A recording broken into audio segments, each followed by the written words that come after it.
சமகாலத்தில் பெரும் சர்ச்சையை ஏற்படுத்தி பேசுபொருளாக மாறியிருக்கும் நாடாளுமன்ற உறுப்பினர் நாமல் ராயபக்சவின் பிரித்தானிய பயணம் ஒரு தனிப்பட்ட பயணமாக அன்றி அனைத்து செய்திகளிலும் மற்றும் சமூக வலைத்தளங்களிலும் தொய்வடைந்திருக்கும் ராயபக்ச குடும்பத்தின் சர்வதேச மறுபிரவேசத்திற்கான ஒரு திட்டமிட்ட நகர்வாகவே பலராலும் பார்க்கப்படுகிறது. குறிப்பாக உலகின் புகழ்பெற்ற விவாத மேடைகளாக அறியப்பட்ட ஆக்ஸ்போர்ட் யூனியன் மற்றும் கேம்பிரிட்ஜ் யூனியன் ஆகியவற்றில் உரையாற்ற அவர் ஒப்புக்கொண்டமையை சர்வதேச அளவில் தமக்கான ஜனநாயக அங்கீகாரத்தை மீளப்பெறும் ஒரு முயற்சியாகும்.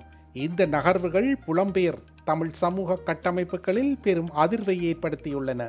இதன் விளைவாக பாரிய எதிர்ப்புகள் வெளிப்படுத்தப்படுகின்றன. ஆனால் இந்த முறை வலிமையான போராட்டங்களில் ஈடுபடும் புலம்பெயர் அமைப்புகளையும் தாண்டி பிரித்தானிய பல்கலைக்கழக தமிழ் மாணவர் அமைப்புகளால் இந்த எதிர்ப்பு முன்னெடுக்கப்பட்டது ஒரு முக்கியமான அம்சமாக கருதப்படுகிறது. 20க்கும் மேற்பட்ட பல்கலைக்கழக தமிழ் அமைப்புகள் ஒன்றிணைந்து வெளியிட்ட அறிக்கையில் இரத்தக்கரை படிந்த ஓர் அரசியல் வம்சத்திற்கு கல்விக்கூடங்கள் களம் அமைத்து கொடுத்திருப்பது தமிழின படுகொலையை நியாயப்படுத்துவதற்கு சமம் என பிரித்தானியாவின் கல்வி கட்டமைப்பை கடுமையாக சாடியுள்ளன. இந்த எதிர்ப்புகளின் விளைவாக மாணவர்களின் ஒன்றுபட்ட குரலுக்கு செவிசாய்த்த கேம்பிரிட்ஜ் யூனியன் நாமலின் உரையை ரத்து செய்தது. அதைத் தொடர்ந்து நாமல் உரையாற்ற சில மணி நேரங்களுக்கு முன்னர் ஆக்ஸ்போர்ட் யூனியன் அமைப்பும் உத்தியோகபூர்வமாக நிகழ்வை ரத்து செய்தது. இருப்பினும் நாமல் ராயபக்ச தரப்பு இந்த நடவடிக்கையை ஜனநாயக விரோதம் மற்றும் கருத்து சுதந்திரத்திற்கு விழுந்த அடி என சித்தரிக்க முயல்கிறது. உண்மையில் மேலைத்தேய ஜனநாயக நாடொன்றில் நின்று கொண்டு அடிப்படை உரிமைகளை பற்றி பேசும் நாமலுக்கு பல லட்சக்கணக்கான ஈழத்தமிழர்களின் அடிப்படை உரிமைகளை பறித்து கருத்து சுதந்திரத்தின் குரல் வழியை நெறித்த தமது கடந்த காலம் தொடர்பில் தெளிவிருக்க வேண்டும். அவ்வாறு இல்லாத விடத்து நாமலின் ஜனநாயக உரிமை கோரிக்கை வெறும் நகைப்புக்குரியதேயாகும். பல்கலைக்கழகங்கள் தரப்பில் நிகழ்வின் சாத்தியமற்ற சூழல் மற்றும் மாணவர்களின் பாதுகாப்பு ஆகிய காரணங்கள் முன்வைக்கப்பட்டன. இது ராயபக்சக்கள் மீதான சர்வதேச பிம்பத்தை மேலும் பலவீனப்படுத்தியுள்ளது. ராயபக்ச தரப்பு தனது மென் அதிகாரத்தை பயன்படுத்தி சர்வதேச கல்வி வட்டாரங்களில் நுழைய முயன்றபோது புலம்பெயர் தமிழர்கள் தங்களின் நீதிசார் பரப்புரை மூலம் அதனை முறியடித்துள்ளனர். இந்த சம்பவம் புலம்பெயர் தமிழ் சமூகத்தின் அரசியல் பலம் இன்னும் குறையவில்லை என்பதையும் மாணவர் சமுதாயம் விழிப்புடன் இயங்கிக் கொண்டுதான் இருக்கிறது என்பதையும் தெளிவுபடுத்தியுள்ளது.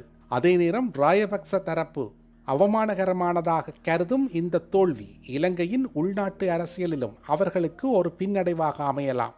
மனித உரிமை மீறல் சர்வதேச அளவில் தமக்கான தடைகள் இல்லை என்று விளங்கி சிங்கள மக்கள் மத்தியில் 2029 ஜனாதிபதி கனவிற்கான ஆதாரத்தை திரட்ட முயற்சிக்கு இது முட்டுக்கட்டையாக அமைந்துள்ளது.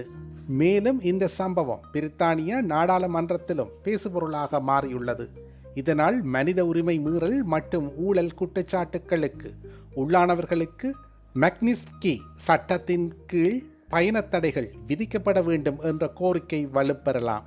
ஏற்கனவே ஜெனரல் சவேந்திர சில்வா, வசந்த கருணாகொட, ஜெனரல் ஜெகத் ஜெயசூரிய மற்றும் விநாயகமூர்த்தி முரளிதரன் போன்றோருக்கு விதிக்கப்பட்ட தடைகளைப் போல நாமல் ராயபக்சவுக்கும் தடைகள் விதிக்கப்படுவதற்கான சாத்தியக்கூறுகளை இச்சம்பவம் ஏற்படுத்தியுள்ளது. அப்படியாக தடைகள் விதிக்கப்படும் பட்சத்தில் பிரித்தானிய எல்லைக்குள் இருக்கும் அசையும் மற்றும் அசையா சொத்துக்கள் முடக்கப்படலாம். இது நாமல் ராயபக்சவுக்கு ஒரு பேரிழப்பாக மாறக்கூடும் என சமூக ஆர்வலர்கள் குறிப்பிடுகின்றனர். சுருக்கமாக கூறி நாமல் ராயபக்சவின் பிரித்தானிய பயணம் அவர் எதிர்பார்த்த ராஜதந்திர அங்கீகாரத்திற்கு பதிலாக சர்வதேச அளவில் ராயபக்ச குடும்பம் சந்திக்கும் அரசியல் தனிமைப்படுத்தலை மீண்டும் ஒருமுறை உறுதிப்படுத்தியுள்ளது. ஈழத்தமிழர்களின் அடுத்த தலைமுறை புலம்பெயர் நாடுகளில் வலுவான ஒரு தளத்தை அமைத்து சக்திமிக்க கட்டமைப்பாக மாற்றியிருக்கிறது என்ற செய்தியை தாயக தமிழர்களின் அடையாளங்களை அழிக்க நினைக்கும் சிங்கள மேலாதிக்கத்திற்கும் இச்சம்பவம் உரக்கச் சொல்லியிருக்கிறது. அரசியல் விமர்சனங்கள் 2022ஆம் ஆண்டு இலங்கையில் ஏற்பட்ட அரகலைய மக்கள் போராட்டத்தின் போது நடந்த வன்முறைகளில் தனக்கு எவ்வித தொடர்பும் இல்லை என அவர் மறுத்து வருகிறார். புதிய கூட்டணிகள் தமிழக அரசியலில் நடிகர் விஜயின் அரசியல் வருகையை வரவேற்று பேசியது போன்ற அவரது அண்மைக்கால நகர்வுகள் ஒரு புதிய அரசியல் வியூகமாக பார்க்கப்படுகிறது. நீதிமன்ற வழக்குகள் இலங்கையில் அவர் மீதான முக்கிய ஊழல் வழக்குகள் மீண்டும் விசாரணைக்கு வந்துள்ளன. கிரிஷ் விவகாரம். இந்திய நிறுவனத்திடமிருந்து 70 மில்லியன் ரூபாவை பெற்று அதனை தனது ஹலோ கார்ப் நிறுவன பங்குகளுக்காக பயன்படுத்தியமைக்காக தொடரப்பட்ட வழக்கு. இந்த வழக்கு விசாரணை கொழும்பு மேல் நீதிமன்றத்தால் நிலுவையில் வைக்கப்பட்டுள்ளது. சொத்து குவிப்பு வழக்கு.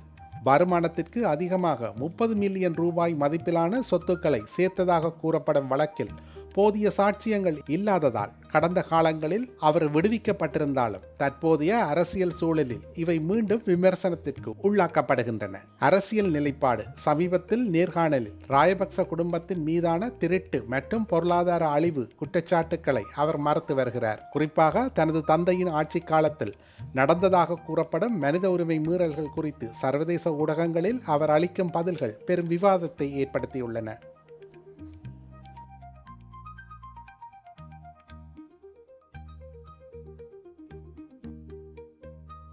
செய்திகளை உடனுக்குடன் தெரிந்து கொள்ள உடனே சப்ஸ்கிரைப் செய்து பெல் பட்டனை கிளிக் பண்ணவும்.